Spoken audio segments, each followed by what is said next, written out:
bienvenue au musée Maurice Denis. Nous sommes ici dans une maison qui est à la fois un monument historique et une ancienne demeure d'artistes. La construction du bâtiment remonte au XVIIe siècle, au temps de Louis XIV, et c'était alors un hôpital général royal.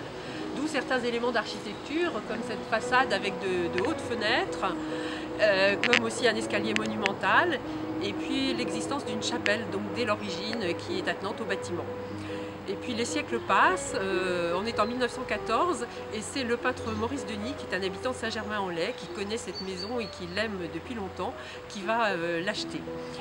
Il la réaménage complètement, ce sera le lieu de sa vie familiale et ce sera aussi le lieu où il va travailler et produire une grande partie de son œuvre. Il a son atelier dans le jardin et il reçoit ici beaucoup d'amis, d'élèves et d'artistes.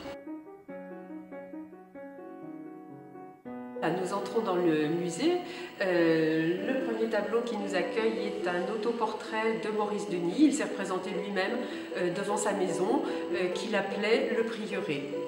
Les collections du musée sont consacrées à Maurice Denis bien sûr, mais aussi aux artistes symbolistes et nabis qui étaient ses amis. Alors, Nabi, c'est le nom emprunté à l'hébreu, un terme qui signifie prophète. C'est le nom qu'on choisit à la fin du XIXe siècle, un groupe de jeunes artistes, parmi lesquels Maurice Denis, Paul Sérusier, Ranson, Bonnard, Vuillard, Vallotton et d'autres encore. C'était des jeunes artistes en rupture complète avec la peinture académique de leur époque et aussi avec la peinture impressionniste qui les avait précédés.